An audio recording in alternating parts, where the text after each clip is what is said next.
Let's begin by offering our respects to the founder Acharya of ISKCON, His Divine Grace, A.C. Bhaktivedanta Swami Srila Prabhupada. Hare Krishna, Krishna Krishna, Hare Hare, Hare Ram, Ram Ram,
Srila Prabhupada ki Jai. Okay, so what did we see in the previous class?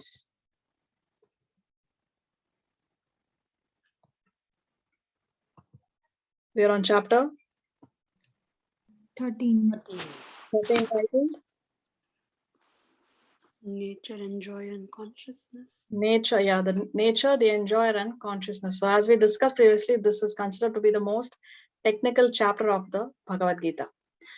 So this chapter begins by Arjuna asking 6 questions. He wants to know about 6 subject matters. What is it that he wants to know? He wants to know about Prakriti, Purusha, Kshetra, Kshetragya, Jnana, and Jnaya. Nature, the enjoyer, field of activities, knower of the field of activities, knowledge, and the object of knowledge. So Krishna begins by answering 3 and 4 first. He doesn't immediately answer 1 and 2. He's not answering in the same order as Arjuna is asking. Why? Because the beginning of all knowledge begins from knowing that we are the spirit souls.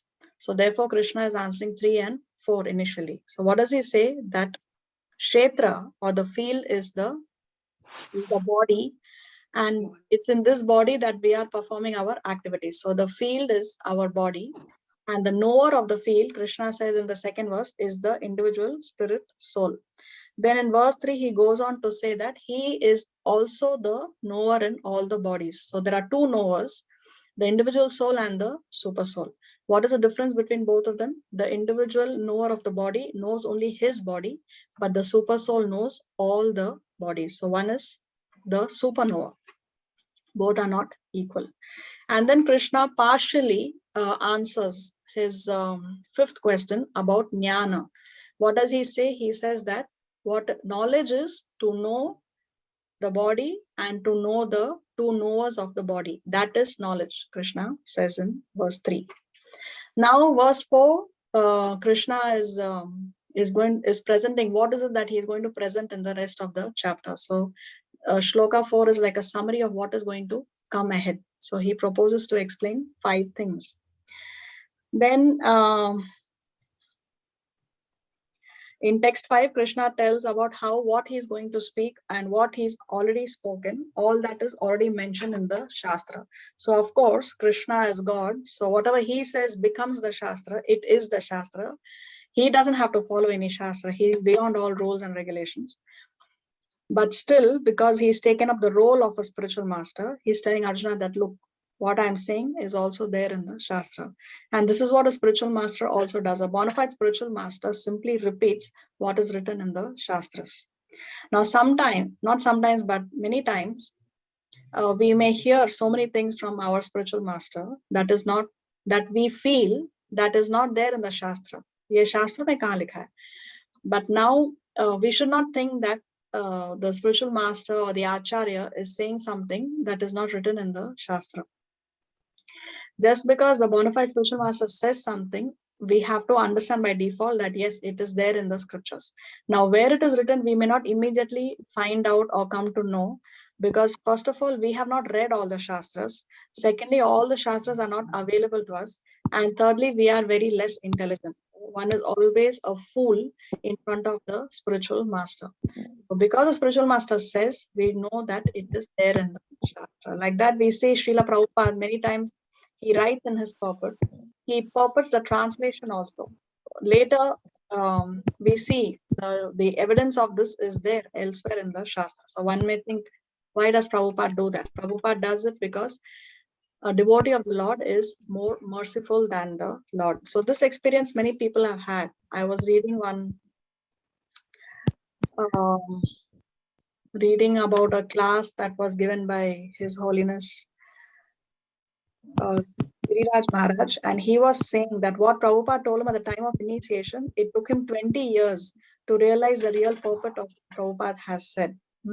So we must not think, because then that becomes offensive. If we think that the Guru is saying or what Prabhupada has said or what the Acharya says is not there in the Shastra, but he is saying it, then that is offensive thinking. Okay, so in the last class, we were halfway through verse 5, so we will listen to this shloka first, but before that we need 2 volunteers to read. Who would like to read today? Shreya? Okay. You will read all, or you will read? Mataji, I'm going to skip today reading. I'm in Harinam Sankirtan, but I'm also listening to your class. Okay, thank you so much, Shri Harirara Mataji. Thank you, I Hari can read, Mataji. Okay, was that Mehak? Yes. Okay, thank you. Okay, let's close this. But before that, please repeat Om Namo Bhagavate Vasudevaya. Namo Om Namo Bhagavate Vasudevaya. Bhagavate Vasudevaya. Om Namo Bhagavate Vasudevaya. Bhagavate Vasudevaya. Okay, let's hear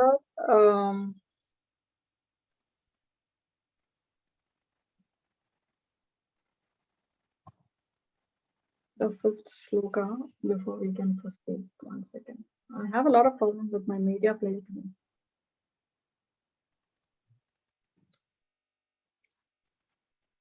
Mike, you are doing the translation or the other text?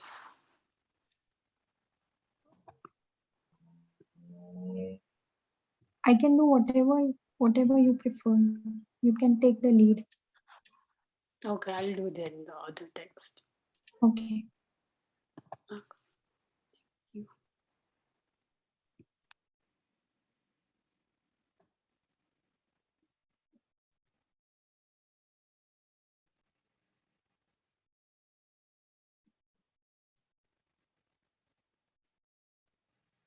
Thank you. ऋषिभिर्बहुधा गीतं छन्दोभिर्विविधैः पृथक् ब्रह्मसूत्रपदैश्चैव हेतुमद्भिर्विनिश्चितैः.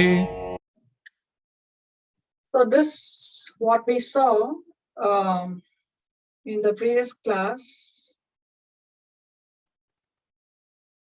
we discussed how there are 2 methods by which one can progress in self-realization, direct and indirect. Direct method is Guru, Sadhu and Shastra, which of course is the recommended method, and which of course is what Srila Prabhupada has taught us, our Acharya has taught us.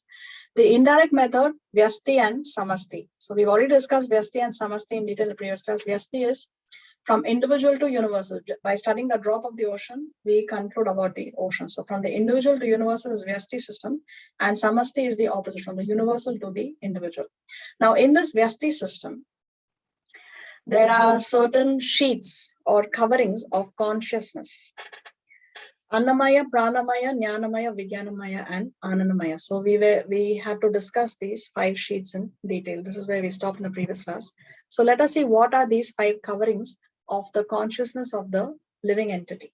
Okay, so Annamaya is the lowest, and then as we go higher, the highest is Anandamaya. So let's read about Annamaya. B. 5 stages of Brahman realization. Brahmacham Pratistha. Taittiriya Upanishad 2.9 continued. Annamaya, the most primitive form of consciousness wherein we realize the oneness of all existence. We use everything as food. Food is a supreme object of realization. Such a consciousness makes no distinction between that which is alive and that which is not alive. One with such an understanding has no awareness of his own existence as separate from the existence of all else. His self concept is therefore on the most basic existential level. Example, consciousness of young child or amoeba. In the beginning of life, every living entity is food conscious. A child or an animal is satisfied only by getting nice food. This stage of consciousness, in which the goal is to eat sumptuously, is called Annamaya. An means food. Srila Prabhupada Krishna book. So Annamaya, Anna means food. So here the consciousness of the living entity is that I want food, and that is my concept of survival. If I get good food, then I can survive. This is what the living entity is thinking. That's his consciousness. So we saw this example that if a tiger sees a very plump, overweight person, the tiger is only going to see that, oh, there is more flesh. Oh, I can eat a lot of food and I can enjoy. The tiger doesn't see beyond food in that person. But somebody else with a more developed consciousness may see, oh, actually this person is a celebrity, or this person is very talented, or this person is actually the president of a country, who knows. So like that, the consciousness level in Annamaya is just my concept of survival. I want to get food. It stops there. So here, the person is at the gross body level. Gross body because he's only thinking about his body, how I want to eat and survive. And he's in the mode of ignorance. Now, higher than this is the Pranamaya stage. Let's read about this.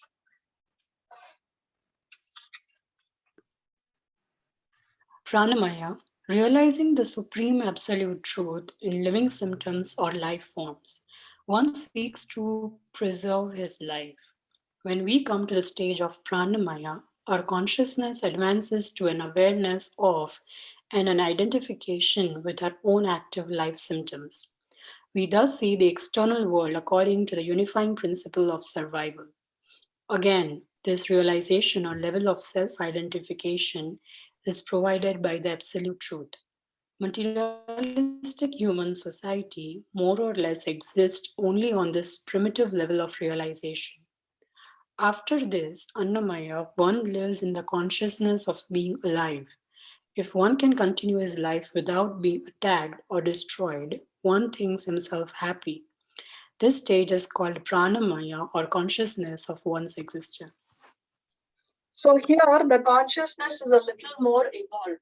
The person is not only thinking about food, but is thinking, how can I survive in this cutthroat competition? For example, if you give money or currency notes to a person who's in the Annamaya stage, he will reject it because he says, what can I do with paper? I cannot eat paper. He says that also everything for him is it food or not food? But a person in the Pranamaya stage, he sees currency notes, and if it's given to him, he accepts it because he knows that with this, he can purchase other things that will help him survive. So Pranamaya here, the person is thinking, he's on the stage where he's on the survival of the fittest policy. Mode of passion, he will do whatever it is needed, required to stay in the cream of the society, or stay in the office, work for 15 hours, go through this cutthroat competition, play dirty politics in the office, whatever it is required for him to stay, he is willing to do. This also is in the gross body level only, because here also he's only thinking about his body. He's not thinking why he has to do what he is doing, why he's running after materialistic things. There is no thought involved here. So here also he's at the gross body level. Here the mode of passion comes in the pranamaya stage. Higher than the pranamaya, jnanamaya. Let's read. In Jnanamaya, realization extends beyond living symptoms to the point of thinking, feeling, and willing. One appreciates the subtle interactions of mind and intelligence, emotions, aesthetics, etc. as ultimate object of realization. At Jnanamaya, the concept of self expands to awareness of our own thinking, feeling, and willing. We then see everything in relation to that. Ramanujacharya explains that the Taittiriya Upanishad's use of the Jnanamaya platform refers only to those civilized human beings who follow Vedic culture. Because one possessing this level of consciousness acts and perceives everything in relationship to Vedic knowledge, his consciousness is known as Jnanamaya. After this Pranamaya stage, when one is situated on the mental platform, his consciousness is called Manomaya. So here the living entity begins to think. He takes a step back and he says, hold on, what is the reason? Why am I doing what I am doing? So here he begins to think about his thinking. So therefore here, this is on the level of the subtle body, because the subtle body involves mind, intelligence, and false ego. Now he's no more at the gross body level, he is at the subtle body level. So see here we read about how refers to civilized human beings who follow Vedic culture. So here they are following Vedic culture, but they are following the rituals in the Vedic culture without following without understanding the spirit behind the ritual. So they are following the Varnashram dharma, and they are following the rituals in the Shastra, but there is no spirit or no angle of spirituality involved in this. So still they are at the bodily concept, but now in the subtle body, no more in the gross body. Here he is beginning to enter into the mode of goodness, because he is beginning to think about why he is doing what he is doing. Let's read Vijnanamaya. Vijnanamaya, realization in which the living entity, mind, and life symptoms are distinguished from the living entity himself. To realize the self is different from the field of activity, including the subtle body. Thus, the soul itself becomes the ultimate object of realization. If, by the evolutionary process of philosophical life, one happens to reach the platform of intellectual life and understands that he is not this material body, but a spiritual soul, he is situated in the Vijnanamaya stage. So in the Vijnanamaya stage, he begins to realize that beyond the gross and beyond the subtle body, there is something. What is that something? He realizes that it is the spirit soul. So here he realizes that he's a spirit soul and he's different from his gross and subtle bodies. So here he's beginning to enter into the realm of transcendence. Beyond the mode of goodness is the mode of transcendental goodness. Beyond Sattva Guna is the Shuddha Sattva stage. So here he's beginning to enter into the realm of transcendence. He realizes that he is spirit soul. He is different from the body. Now Anandamaya. Anandamaya, supreme stage of realization of all blissful nature. One realizes the distinction between the self and the supreme self and enters into a blissful loving relationship. Then, by evolution in spiritual life, he comes to the understanding of the Supreme Lord or the Supreme Soul. When one develops his relationship with him and executes devotional service, that stage of life is called Krishna consciousness, the Anandamaya stage. Anandamaya is a blissful life of knowledge and eternity. By Srila Prabhupada. So now in the Anandamaya stage, he realizes that beyond the fact that he is the spirit soul, He is actually the servant of Krishna. He is eternally meant to serve the Lord. Therefore, Anandamaya. Why? Because when we connect with the Lord through devotional service, through seva, then that is what gives us real happiness. Because that is our position. That is our real position. That is what we are. That's why when we do devotional service, automatically it gives us joy. So Anandamaya stage, he realizes that he has a relationship with the Lord. And what is the relationship of the Lord? That he has to render loving devotional service to the Lord. Now coming to these 5 sheets, Annamaya, Pranamaya and Jnanamaya, they are still, as we discussed, they are on the bodily concept. A real Kshetragya, a real knower of the body, he is beyond Annamaya, he is beyond Pranamaya, and he is beyond Jnanamaya. Vijnanamaya will lead to Anandamaya. And if one is at the Anandamaya stage, then he is the perfect Kshetragya. He is the perfect knower of the body. Can somebody be like a combination of few, or No, because this is dealing with awareness. No, one may be aware that my position is that of an eternal servant, but because of weakness, then maybe he's not following all that one should ideally follow. But this is about awareness. This is not about, you understand? Because once you are aware of something, how can you be non-aware of it? You're already aware of it. Right. Yeah, it may be possible that you are aware, but then you fall into one of those categories. Yeah. Okay, let's read this.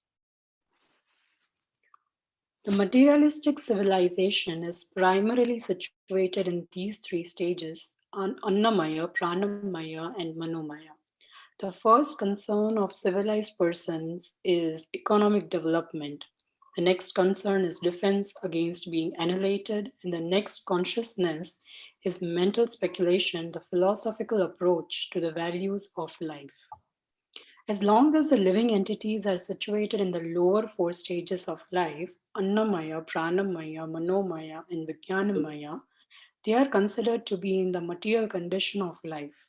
But as soon as one reaches a stage of Anandamaya, he is a liberated soul. This Anandamaya stage is explained in the Bhagavad Gita as the Brahma-bhuta stage. There it is said that in the Brahma-bhuta stage of life, there is no anxiety and no hankering. This stage begins when one is equally disposed towards all living entities, and it then expands to the stage of Krishna consciousness, in which one always hankers to render service unto the Supreme Personality of Godhead. By Srila Prabhupada.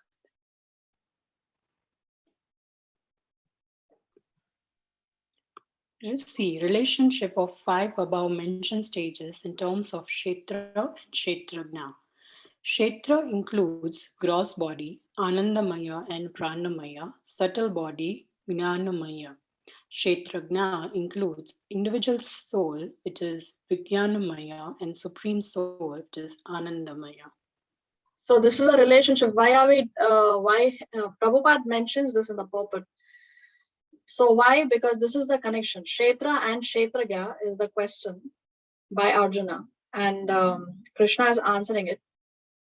So Kshetra, or the field of activities, includes the gross body and the subtle body. So Anandamaya, Pranamaya, and Jnanamaya, these 3 coverings are at the bodily level. Kshetragya, the knower of the body, includes the individual soul and the supreme soul, which Krishna has already explained. So that deals with Vijnanamaya and Anandamaya. So these are all different coverings which prevent us from realizing God. So as we go from the lower to the higher, then at the higher stage we can realize Krishna. Mehak, you have a question? Raise your hand. Mataji, can we go to 2 slides before? Yeah, one more. And so here also, the Vijnanamaya is also classified under material condition of life. And if we go to the next one after this, here it is classified under Kshetra Griha. So it is So if we are taking Vijnanamaya, it should be also in the material, the up one, right? Not in the, because in this, the Vijnanamaya is related to soul, where one is having awareness of the soul. And in the previous slide, it is just classified as material. It is related to the material condition of life. Yeah, so this category here and of these four, which is in this slide, there Prabhupada says that they are considered to be in the material condition of life. It's not just enough to know that I'm spirit soul, but what about the spirit soul? Okay, I am Atma, but then I am supposed to serve the Lord. So how will I take to bhakti? Bhakti means devotional service. So I should be aware that I have a connection with God. Thus, the individual soul is a servant of the super soul. That is real spiritual understanding. Just to know, then we are still, it's the beginning of transcendence, but we are not fully in the transcendental mode. It's the beginning of transcendence only. Here, the division is not material and spiritual. Here, the division is only Kshetra and Kshetragya, the field of activities and the knower of the field of activities. Okay, understood. Okay, thank you. You're welcome. Okay, now let's go to 6 and 7. महाभूतान्यहङ्कारो बुद्धिरव्यक्तमेव च इन्द्रियाणि दशैकं च पञ्चचेन्द्रियगोचराः इच्छा द्वेषः सुखं दुःखं सङ्घातश्चेतनाधृतिः एतत् क्षेत्रं समासेन सविकारमुदाहृतम्. Translation. The 5 great elements, false ego, intelligence, the unmanifested, the 10 senses and the mind, the 5 sense objects, desire, hatred, happiness, distress, the aggregate, the life symptoms, and convictions, all these are considered in summary to be the field of activities and its interactions. Okay, so here Krishna is explaining what the field of activities consists of and what are the transformations and the interactions of the field of activity. Now, the field of activity is composed of these 24 elements in total. So what are they? The 5 great elements. What are the 5 great elements? Here we have a picture. So here we have the 5 gross elements: earth, water, fire, air, and ether. Then we have 5 knowledge acquiring senses: eyes, ears, nose, tongue, and touch. Then we have 5 working senses: voice, legs, hands, evacuating organs, and reproductive organs. Then we have mind, intelligence, and false ego, which is what the subtle body is made up of. Then we have pradhana. What is pradhana? We will discuss in detail in the upcoming slides. For now, we'll just keep it on hold. Okay. Then we have 5 objects of the senses: form, sound, smell, taste, and touch. So like this, there are 24 elements. 24 elements by which this material world is made up of. So 5 great senses, the 5 gross elements. Then Krishna talks about false ego, intelligence. The unmanifested is pradhana, okay, which we are going to discuss. Then the 10 senses and the mind. These 10 senses are the 5 knowledge acquiring senses and the 5 working senses. And then he says the mind and the 5 sense objects. So that we have seen objects, the 5 objects of the senses. Now, desire, hatred, happiness, and distress, Ichcha, Dvesha, Sukham, and Dukham, these are the results of the interactions of these 24 elements of material nature, Krishna says. Okay, so the material nature is made up of these 24 elements, and as a result of the interaction of these 24 elements, we have pleasure, pain, desire, and hatred. Now we have to discuss what is pradhana. So let's see. Now we know that the spiritual world is in the form of a lotus. The center of the lotus is Goloka, the petals of the lotus are Vaikuntha planets. Now in one small corner of the spiritual world, there is a dark cloud-like substance. This dark cloud-like substance is called Pradhana. Now on the boundary of this cloud-like substance resides Mahavishnu. That is what is the Viraja river, where he is residing, the peripheral or the boundary of that dark cloud-like substance. So Mahavishnu is there and he is breathing, and from his breathing he is creating millions and millions of universes. These universes are called Brahmans. Brahmans, Anda, Brahma, Anda. So Anda means they are egg-shaped and they are golden colored universes. Okay. So now he is breathing and he's creating universes from his breathing. And then they enter the material energy Maya, which is they are going inside that dark cloud. Because remember, he's at the boundary. So they enter into the dark cloud, which is on the other side of the Viraja river or the other side of the causal ocean. And as they enter to the other side of the causal ocean of Viraja river, they are becoming big in size. Now, after this, what happens? Then these universes are covered by the 5 great elements: earth, water, fire, air, and ether. These references you can see in the Brahma Samhita. Let's read this. They are then covered by 5 great elements: earth, water, fire, air, ether. These universes are created during the exhalation of the Lord.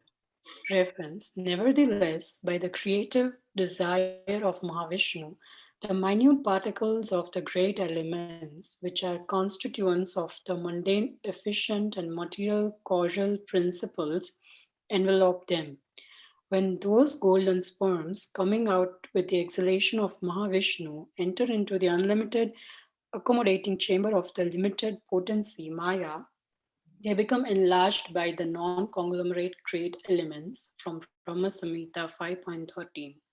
So Brahma Samhita was written by Lord Brahma himself, and this translation is by His Divine Grace, Srila Bhaktisiddhanta Saraswati Thakur, the spiritual master of Srila Prabhupada. So you can see this is described in the Brahma Samhita. Okay, now what happens next? After they are covered by the 5 great elements, then what happens? Let's read. Mahavishnu then glances at the material energy. Up to this point, the material energy is inert or inanimate. It is sometimes called pradhana. During the pradhana stage, all the elements are inert, undifferentiated, and unmanifest. So now Mahavishnu glances at material energy. Right now, this material energy or the material world is in the inactivated state, inactivated or unmanifested stage. When it is in the unmanifested stage, then it is called as pradhana, the element that we are discussing, one of the 24 elements. So the material energy in the inactivated state or the unmanifest stage is called as pradhana. Now to activate pradhana, when he glances at material energy, his glance takes the form of, who can fill in the blank? Universe. No, the universe is Maya. not there. No, Durga. no. Another Material. personality who unites with Durga. Shiva. Lord Shiva, yes, Lord Shiva. See, his glance takes the form of Shambhu, and then Shambhu and Durga unite, and that's how the jivas are transferred into the material energy. So that's how this inactivated material energy now becomes activated. Just as how when we get a phone chip, yes, and unless we don't activate that chip, we cannot use it to make and receive phone calls. So in the inactive stage, this material energy is called pradhana. Once it is activated, it is called prakriti. Let's read the text. By the Lord's glance, he impregnates the material nature with the living entities. The personality Shambhu, Lord Shiva, assists the Lord by transferring the jivas into the material energy. The Lord does not touch the material nature. He does so via Lord Shiva. Lord Shiva's abode is on the edge of the Viraja river. Now what happens next? Let's read. At this point, all the golden universes are covered by the 5 elements, and there are 18 other inanimate elements waiting to act. So what are these 18 other elements? We saw that there are 24 elements. Out of that, 5 are the of 5 elements: earth, water, fire, air, and ether. Now the universe is already covered by these 5 elements. One is pradhana, the material nature itself in the inactive state. So 18 other elements are now left. So they are waiting to act. How do they start to act? Let's read. Nothing moves until the original controlling deity of each of the elements in each universe prays to Mahavishnu for help in creation. He then impregnates time into the material energy. With the impregnation of time, material energy becomes Prakriti, which then transforms to Mahatattva. The 3 stages of matter are compared to a woman: Pradhana stage, who is impregnated, Prakriti stage, and then delivered, Mahatattva stage. I'm so confused now at this point. Okay, so what is the difficulty? See, Mahavishnu is breathing. He is lying on the epipheral or on the boundary of that dark cloud-like substance. Okay, so now that dark cloud is not the material world? It is, but it is in the inactive state. See, here.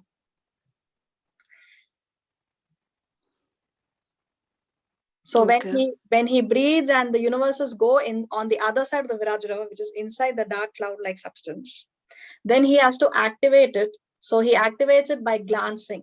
And when he glances, his glance takes the form of Shambhu. And then Shambhu and Durga, they unite. Material nature. The Durga is none other than Maya, material nature, right? So Shambhu and material nature, they unite. And then the living entities. So what forms into Lord Shiva? Like his glance makes Lord Shiva appear, or? Yes. The glance takes the form of Lord Shiva. Lord Shiva comes. Yes, there are different Shivas. Remember, there is not only one Shiva. There are different Shivas. 11 Rudras. Yes. Yeah.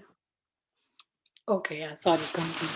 Okay, so this we just have to remember that when material nature is in the inactive state, it is called as Pradhana. Where is that last slide? Yeah, when it's in the inactive stage, it is called pradhana. When it is impregnated, then prakriti, and then that prakriti goes on to become mahatattva. Then it is called mahatattva. When the whole thing gets rolling, it is called mahatattva. So these living entities are coming out from the body of Mahavishnu, and they are impregnated into the material nature, depending on their past karma. So remember, when Mahavishnu breathes in, all living entities go inside the body of Mahavishnu. Now, just because we are inside the body of Mahavishnu, it doesn't mean that we have attained moksha. Because when he breathes out, again, we are going to be sent to this material nature, and we are going to get different kinds of bodies, depending on what our desire and what we deserved in the previous lifetime. So depending on our past karma, we are getting different kinds of bodies in this activated material nature.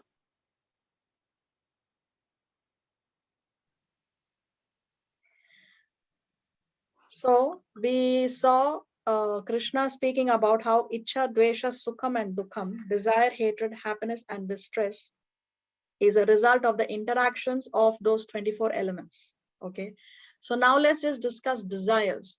Now desires can be material or spiritual. Spiritual desires, of course, recommended. If we desire to advance spiritually, we desire to get a spiritual master, we desire to go back to the spiritual realm, we desire to chant offenselessly. So it's good to have spiritual desires.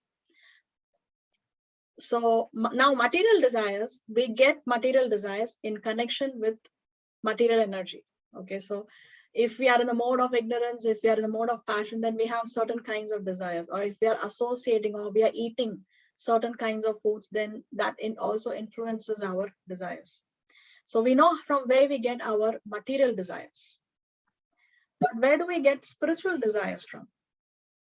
Srila Prabhupada explains that Krishna consciousness is not an artificial imposition on the mind. This consciousness is the original energy of the living entity. which means we do not get spiritual desires from anywhere. It is already there in us. By default, it is already there because we are spirit souls. And because as spirit souls, we are servants of the Lord. So therefore, by nature, we are inherent qualities there. All of us are inherently Krishna conscious. Only thing we have forgotten it because of coming in contact with material energy. So we don't get spiritual desires from anywhere. That is already there within us. So imposed condition is enjoyed. When we try to enjoy independently from Krishna, when we try to enjoy, okay, I want a good car, I want a good husband, wife, boyfriend, girlfriend, house. We think that we want to enjoy, go to the discotheque, be seen in the cream of the society, nice parties. All that is an imposed condition. It is imposed. It is not natural. That's why we don't feel satisfied. We may go to a discotheque and have a nice time, but then what happens next morning? We are feeling so burdened, isn't it? The head feels heavy. We don't feel nice. Half the day is gone. We don't get up on time. So it's an imposed condition. It does not really give us happiness. Natural condition is servant of Krishna. That is natural. And that's why when we do devotional service, naturally we are happy. So Lord Chaitanya Mahaprabhu said, Jivera Swarupa Hai, Krishnera Nitya Dasa. Jivera, Jiva, Swarupa. So the natural position or the constitutional position of the Jiva, of the living entity is what? Krishnera Nitya Dasa. Nitya means eternal, Dasa means servant. And whose eternal servant? Krishnera, Krishna's eternal servant. So this is the original constitutional position of every living entity, to be a servant of Krishna, eternal servant of Krishna. It's not an art. That's why Prabhupada said, Krishna consciousness is not an artificial imposition on the mind. It's not that we are forced to do it, although we don't like it. No, it's natural. Okay, let's read this text. There are changes of the body which are 6 in number. The body is born, it grows, it stays, it produces byproducts, then it begins to decay, and at the last stage it vanishes. Therefore, the field is a non-permanent material thing. However, the Kshetrajna, the knower of the field, is its proprietor, is different. From Bhagavad Gita 13.67 purport. So see, Srila Prabhupada is explaining that the body goes through different changes. The body is born, it grows, it stays, that is youth. It produces byproducts, children. It begins to decay, that's old age, and at last it vanishes. Then there is death. But what is the important point here? Prabhupada is making very important. He says the field is a non-permanent material thing. The body is a non-permanent material thing. However, the Kshetrajna, the knower of the field, the proprietor of the body, which is the spirit soul, that is different. So Kshetra is different from the Kshetrajna. The body is different from the spirit soul and the super soul as well. This is the important point. Let's read this text. The field of activities for the conditioned soul can be compared to a playground in a backyard surrounded by a big fence. The child playing in that yard has freedom to play as he wishes, but he cannot extend his pleasure beyond the allotted field. He is limited by the fence. Similarly, the living entity is limited by the interactions of his body, mind, and karma, which comprise his field of activities. He knows nothing of life beyond the fence.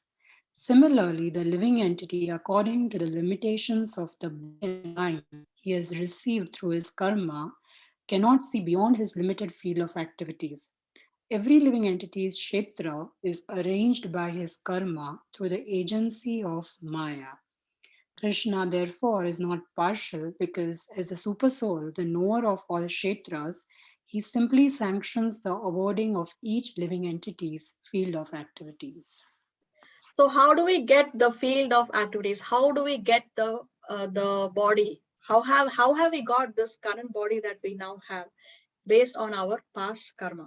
Sanctioned by material nature and arranged by material nature and sanctioned by Krishna. So this fence is a limitation. If a child is playing in that fence, he has his toys and he is very happy there, but he doesn't realize that he is limited by that fence. In the same way, we are we are spirit souls, and we have the ability to enjoy unlimitedly with Krishna in the spiritual realm. There is no suffering, there is no birth, death, disease, old age, right? There is only Satchit Ananda. There is eternality, knowledge, and there is a lot of bliss. But we are also restricted by our fence, which is our field of activities.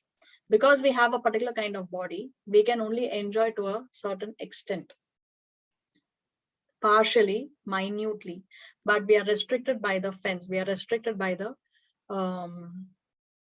the field of activities.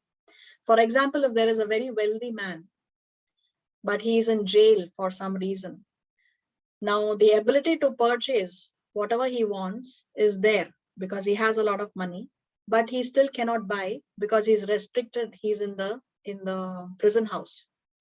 Or let's say a very wealthy man, but he's in a diseased condition. If he eats a certain kind of food, the doctor said, if you eat a certain kind of food, it means death. So he's restricted, doctor restricts him. So he can buy, but he cannot buy. So he's restricted by this external condition. The ability is there, but the access is denied. So we also, as spirit souls, we have the ability to enjoy unlimitedly, but the access is denied depending on the kind of body we have received. And we cannot blame anyone for the kind of body we have received, but ourselves, because the kind of body we receive depends on what has been our karma in the past. Let's read this. Size of the field of activities is different for different entities. An earthworm has a very small field of activities. He cannot read, write, jump, or run. He can simply crawl through the dirt surface when it rains and crawl back into the soil when the rain stops. A dog has a relatively larger field of activities, and a human being still larger. So for some person, the field, the fence may be small. For some people, the fence may be a little more bigger. So in the body of an earthworm, the field is small. For a dog, it's a little bigger. For the human being, it's even more bigger. But whatever it may be, at the end of the day, there is a fence and there is a restriction. I had a question. Yes. So, so we understand that we are provided like a field of where we can perform activities, but then what about like other living entities? How can they be elevated? Like a dog, like he cannot do anything, right?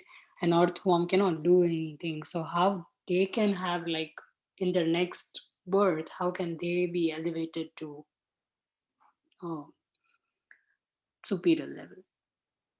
Okay.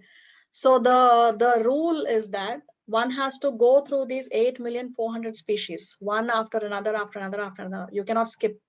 Okay. But if it so happens that the dog or the earthworm somehow or the other comes in touch with a pure devotee. For example, Chaitanya Mahaprabhu, he fed green coconut to a dog, and the next day the dog was delivered. Okay, so there are such rare cases are there. Or if a devotee, or the dog is living near a temple and he hears the kirtan, then he can get an upgrade in the next lifetime. But these are very rare cases, and that's the reason why we have to be very careful when we have this human body to make the most of this human body. Because the general rule is once we fall down into the animal species, then we have to go through the entire 8.4 million species again before we get a human body. So human body is very rare. And the goal or the reason, human body is meant for realizing God. Human body is not meant for enjoyment. If we enjoy in this human body, then we are going to lose this human body. In the next lifetime, we will get another animal or a bird or a fish or a tree species. Just like how if I give my daughter a very precious diamond ring, but I see that she is not utilizing it properly. She is not storing it properly, and it's just with the other plastic items. She's not taking care of it. Then I'm going to take it away from her, isn't it? So in the same way, if we do not use this precious human life the way it is supposed to be used, then God is going to take it away from us. If we want to just sleep, for example, somebody loves to sleep, then he will get the body where he's allowed to sleep. Okay, go take birth as a polar bear, and you can sleep for so many months unlimitedly, like that. Or if somebody loves to eat meat, okay, then you get the body where you can eat meat without restriction. Get the body of a lion or a tiger, like that. So how they can get only a devotee's mercy can change the rule of the game, but the general rule is they have to pass through so many millions of lifetimes. Okay. Yeah. Okay, let's read this. The jiva becomes so accustomed to the limitations of one's own body and mind that he develops the frog mentality. The frog cannot accept any truth beyond the well. Similarly, one cannot see beyond one's own field of activity. So one cannot see beyond one's own field of activity. So let's say somebody has received a body because in the previous lifetime, he was very passionate about work. So now he has received a body and still he continues in the mode of passion. So he cannot see beyond that. He's so blinded by his passion to work and make money that he, again, as we discussed, working 15 hours, cutthroat competition, do anything and everything to reach the top. I want to please the boss at any cost. So he's so much in the mode of passion that he's so blinded that he cannot see beyond it. So most of human population are like the frog in the well, frog mentality.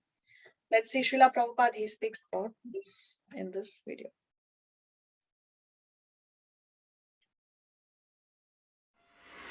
The demons cannot understand that God can be a person. That is demonic. They cannot, because they cannot understand the difficulty. A demon tries to understand God comparing with him. Dr. Frog. That is the story of Dr. Frog. Dr. Frog's thesis.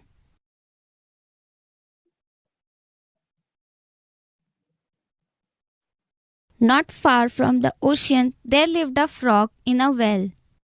The frog was in fact born and brought up within the said well and never went outside it. Nevertheless, it was still a puffed up creature.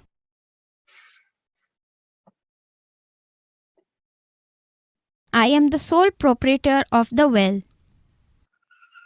One day, another big frog from the seaside came across the well and by chance it fell inside.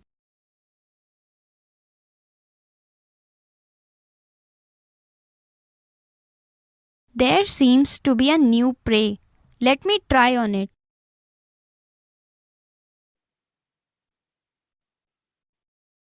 No, this is also a frog.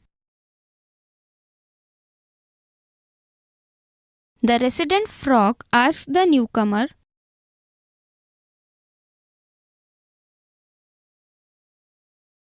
"Where do you come from?"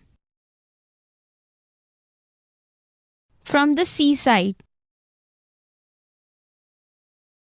"How small is the sea compared to my well?"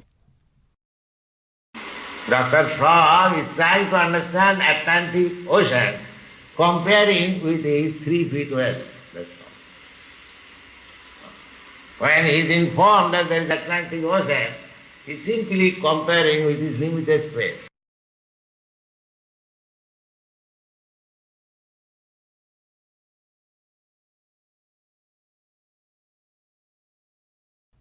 Ha ha ha. The sea is beyond any comparison with this well. Is it this large?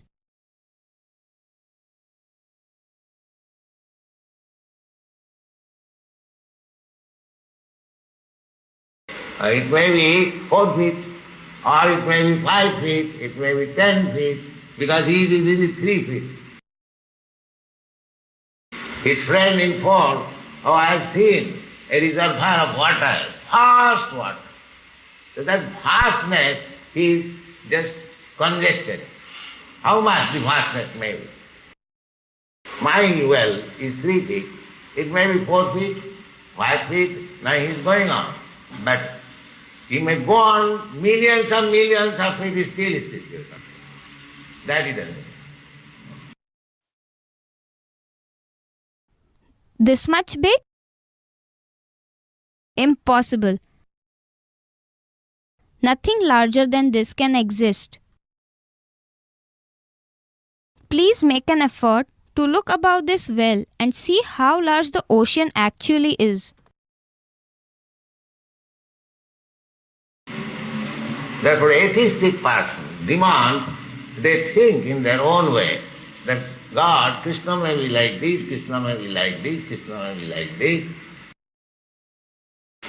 Generally they think that Krishna or I are the same. Krishna is not great. They do not believe that God is great. He thinks that God is as good as I am. I am also God. This is demonic.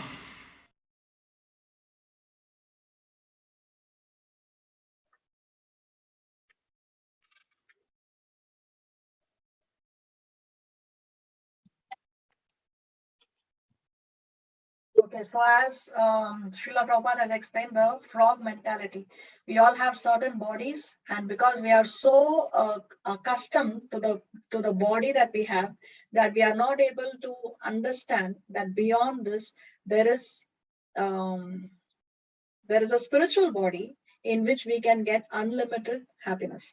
We are so busy, especially people who are in the materialistic mode of life, in this mode of passion. They are so busy taking care of their materialistic needs that they are like this frog in the well. They cannot think beyond that fence, that small fence that is limiting their activities. Let's read this text.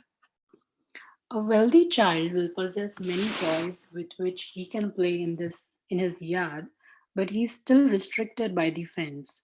Although he may be proud of the scope of his yard, and he may even think himself happy and free with his swing and toy car and sandbox, he is nevertheless absorbed only in an insignificant backyard. He knows nothing of life beyond the fence. Similarly, the living entity, according to the limitations of the body and mind he has received through his karma, cannot see beyond his limited field of activities. So the child may think that, oh, I'm in this backyard of my house and I have these toys, the swing, I'm very much absorbed in this, I'm very happy. But nevertheless, he is still in an insignificant backyard. No matter how much name, fame, wealth we may have in this material world, it is still insignificant compared to the bliss that we can receive in a spiritual body. Now, how to come out of this field? How can we come out of this frog mentality? To come out of this frog mentality, to come out of that fence, what we need is knowledge. So that's why now Krishna is going to speak about 20 items of knowledge. That is also Arjuna's question in the beginning. Out of the 6 items, one of them, the 5th item was jnana. Krishna briefly has already answered what is jnana before when he said jnana means to know the field, and to know the 2 knowers of the field is jnana. But now he's going to give us 20 items of knowledge. But anyway, just to see if we have understood properly, let's see if we can fill in the blanks. Every living entity, kshetra, is arranged by his karma through the agency of Maya, Krishna, or material nature. Krishna therefore is not partial, because as the dash, the knower of all the kshetras. Kshetragra. No, but there are 2 kshetragyas. No, this is which one? Which one of the 2? The knower of everything. Yes, Super. Exactly, yes. Because as the super soul, the knower of all kshetra, he simply dash the awarding of each living entity's field of activities. He simply Awards. No, he doesn't award. He grants. Grants, yes, he grants or he sanctions the awarding of each living entity's field of activities. So if we have a diseased body, or if we have a body that is giving us a lot of trouble because In this body, we have relationships which are causing a lot of issues, or whatever problems we may have with the current body, we have no one to blame but ourselves. We cannot say God has given me this diseased body. If a child is born blind, this question is often raised. What has a child done? The child is so innocent. The child has not committed any sinful activities. So why is the child born blind? Why is the child suffering? Well, we can only see this lifetime, but we cannot see beyond the current lifetime. We don't know the previous lifetime, isn't it? This actually question was raised by a small child to the Pope. The small child asked the Pope that, why am I suffering? So then it was an emotional moment, and he went and embraced the child, and he also started to cry, and she was crying. And he told her that I don't have the answer to your question. Why? Because in that faith, there is no concept of reincarnation. So if there is no concept of reincarnation, then there is no previous birth. So that means everybody is starting everybody has the same starting point. That's not possible. If everybody has the same starting points, and everybody should be given the same kind of birth, isn't it? But somebody is born in a rich family, somebody is born in a poor family, somebody has a healthy body, somebody is born itself with an unhealthy body. So not everybody has the same starting point. So the living entity desires, material nature arranges, and the Lord sanctions. So now, as we discuss, to come out of the field of activities, to come out of the frog mentality, we need knowledge. So here Krishna is explaining the process of knowledge and liberation. He's addressing the 5th question of Arjuna. So here we have 8 to 12 together. अमानित्वम् अदम्भित्वम् अहिंसा क्षान्तिरार्जवम् आचार्योपासनं शौचं स्थैर्यमात्मविनिग्रहः इन्द्रियार्थेषु वैराग्यम् अनहङ्कार एव च जन्म मृत्युजरा व्याधि दुःखदोषानुदर्शनम् असक्तिरनभिष्वङ्गः पुत्रदारगृहादिषु नित्यं च समचित्तत्वम् इष्टानिष्टोपपत्तिषु मयि चानन्ययोगेन भक्तिरव्यभिचारिणी विविक्तदेशसेवित्वम् अरतिर्जनसंसदि अध्यात्मज्ञाननित्यत्वम् तत्त्वज्ञानार्थदर्शनम् एतज्ज्ञानमिति प्रोक्तम् अज्ञानं यदतोऽन्यथा.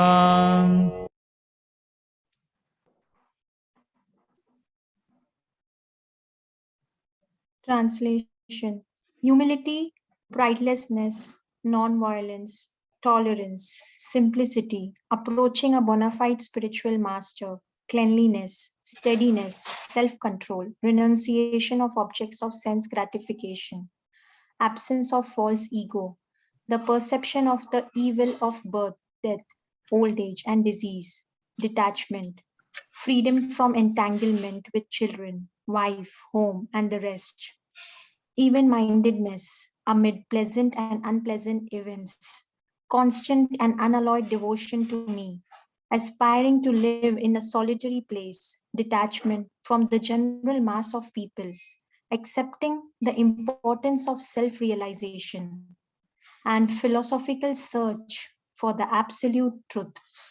All these I declare to be knowledge, and besides this, whatever there may be is ignorance. So see, Krishna is giving us 20 items of knowledge, and he says anything out of this is ignorance. So let's read this in detail as Prabhupada has explained in the purport. 20 items of knowledge, 13.8 to 13.12. Humility, not to be anxious to have the satisfaction of being honored by others. Pridelessness, not to be anxious to be famous for one's religion and entering into a group, not actually following principles and wanting to advertise as a religious mentor. Non-violence, not to put others into distress. Unless one elevates one to spiritual knowledge, one is practicing violence. Try your best to distribute real knowledge. Tolerance. We practice to bear insult and dishonor from others, says Prahlad Maharaj. Simplicity. So straightforward that you can disclose the real truth even to an enemy without diplomacy. Accepting a spiritual master. Approach spiritual master with all humility and offer all services. If he bestows blessings, that will make it easier to follow all the regulative principles and one can immediately advance. So this is why it's important to accept a spiritual master. One may think that, okay, I am chanting 16 rounds and I'm following the 4 principles. And after initiation, after I accept a guru, also I'm chanting the same 16 rounds. I'm getting the same mantra. It's no hidden mantra. I'm getting the same mantra from the guru and I'm following the 4 legal principles. So what has changed? What has changed is that now I have received the blessings of the spiritual master. So when the spiritual master blesses us, then we can easily follow the regulative principles and chant 16 rounds. Without that, it's going to be a great struggle. And it's only a matter of time that Maya can take us over, okay, because we are lacking the blessings of the spiritual master. That's why we have to, Krishna uses the word Acharya Upasana in this. Now let's discuss this third point, non-violence, not to put others into distress. So one can put a person to distress, one thinks that maybe physically or by speaking harsh words, one can put another person into distress. But see, Srila Prabhupada explains, unless one elevates one to spiritual knowledge, one is practicing violence. Now, for example, if I go and feed the poor, but I'm not feeding the poor prasad, is it an act of violence or non-violence? Violence. Violent. Why? Because I have not given the person any transcendental or spiritual knowledge, and I'm just feeding the person. First of all, the person is again going to feel hungry, so I have not solved his problem for the rest of his life. And secondly, even if I feed the person for the rest of his life, if I don't give the person any spiritual knowledge, then the person is going to be more engrossed in in the material concept of life, and then it's only increasing his stay here. He's only by living more and in the material concept of life, he is only increasing his karmic action and reaction. So that is violence. So unless we don't give spiritual knowledge, one is practicing violence. Very heavy point here Prabhupada is making. Yes. Yes. So we think, It's a so very many like times we think, so I know people who they come to me and say, oh, every Sunday we go to the old age home. This is real, huh? Somebody told me every Sunday we go to the old age home and we feed them breakfast. What do you feed them? Oh, we feed them omelette and bread. And they are thinking that they are doing a great job, but they are only, it's non-violence what they are practicing. Why? Because by their act of feeding them that non-veg meal, they are only increasing their karmic action and reaction. So it is an act of violence, and for themselves also, they are increasing their karmic balance. So we should be very careful and differentiate between devotional activity and social service. Let's see more points. Cleanliness. Bathing external and chanting internal. Steadiness. Determined to make progress in spiritual life. Self-control. Reject anything unfavorable to spiritual advancement. Renunciation of sense objects. This is real renunciation.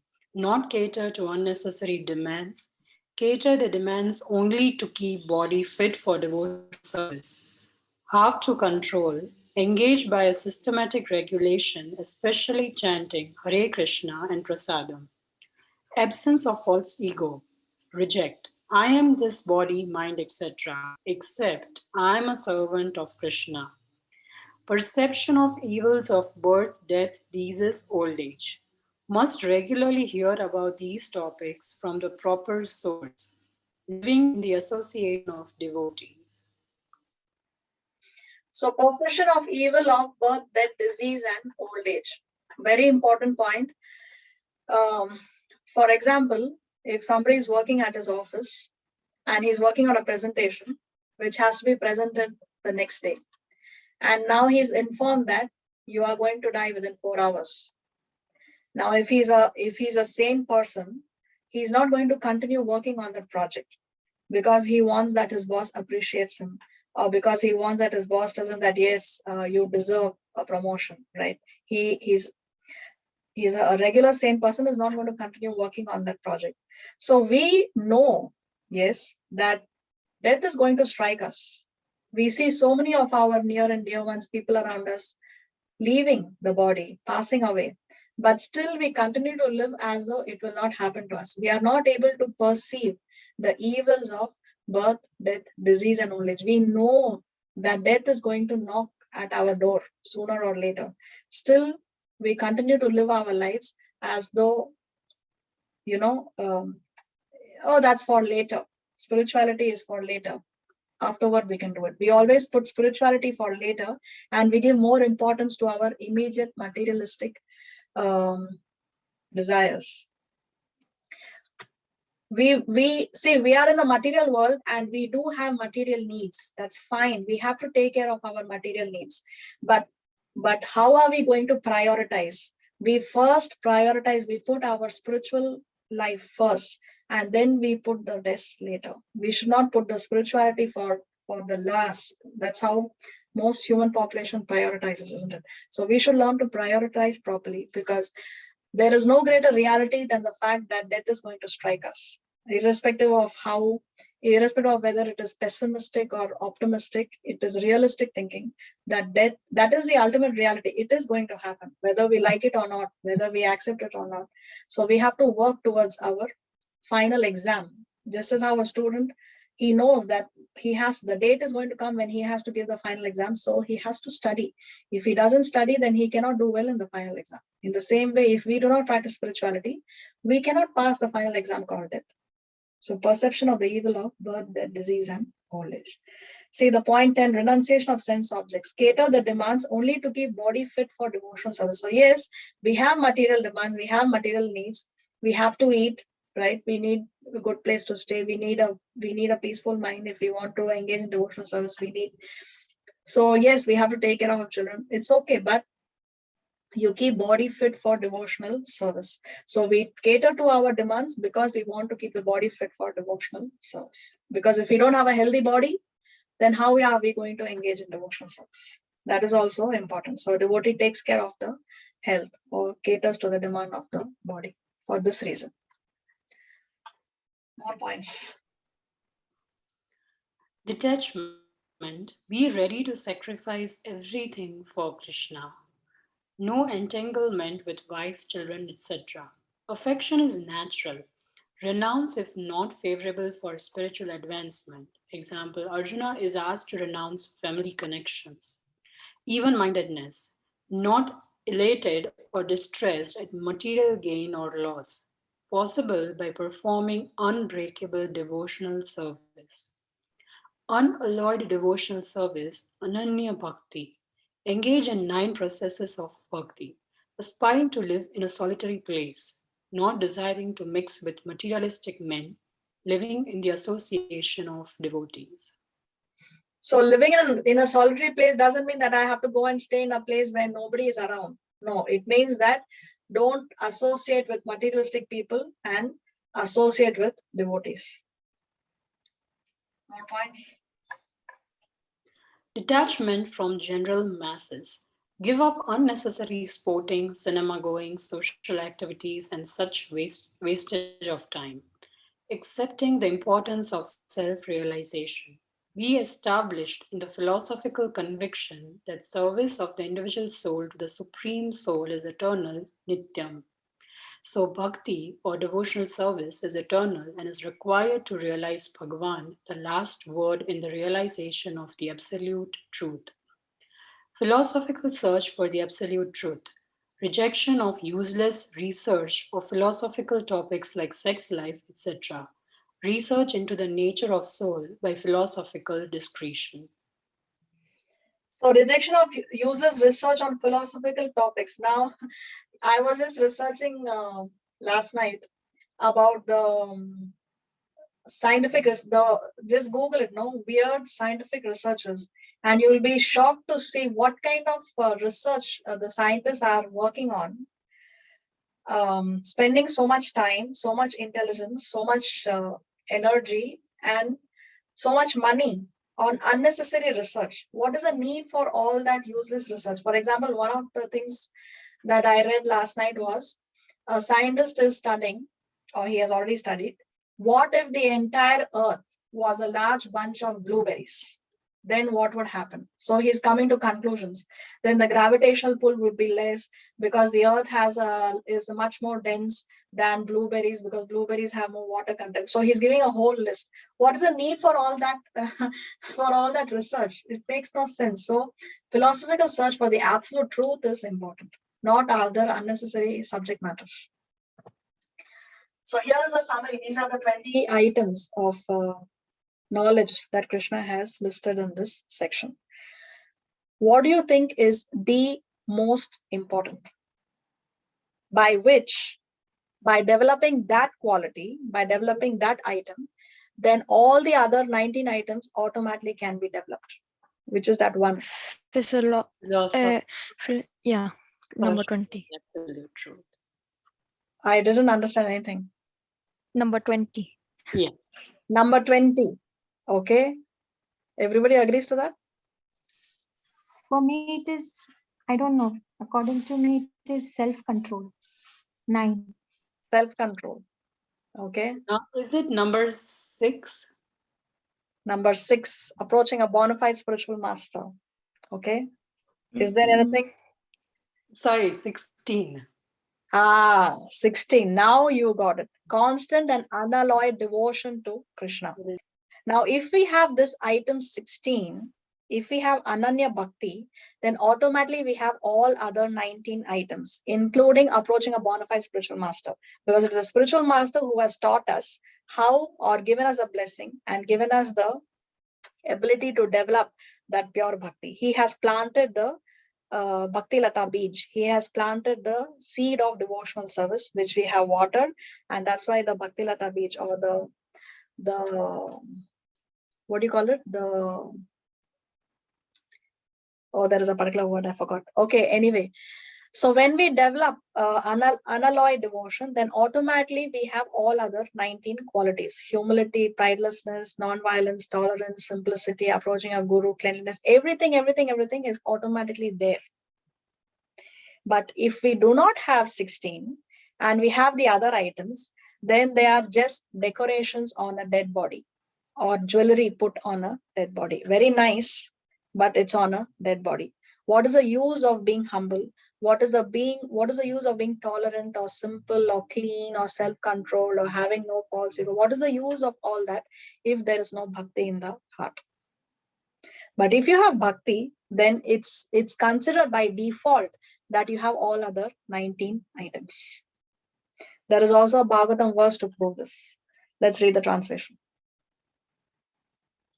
Translation. All the demigods and their exalted qualities, such as religion, knowledge, renunciation, become manifest in the body of one who has developed unalloyed devotion for the Supreme Personality of Godhead, Vasudeva. On the other hand, a person devoid of devotional service and engaged in material activities has no good qualities. Even if he is adept at the practice of mystic yoga or the honest endeavor of maintaining his family and relatives, he must be driven by his own mental speculations and must engage in the service of Lord's external energy. How can there be any good qualities in such a man? So see, once one develops unalloyed devotion for Krishna, then automatically the demigods and the qualities of the demigods, so divine qualities, are manifest in the body of such a person. On the other hand, if a person is devoid of devotional service, then how can such a man have any good qualities? So just by doing unalloyed devotional service, automatically divine qualities are manifest in such a person. That's why this point 16, then all the other qualities are.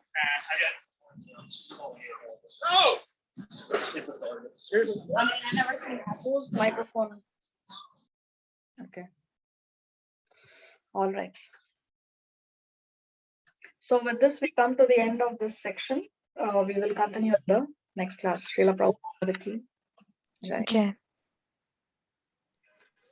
Hare Krishna, Mataji. Hare Krishna.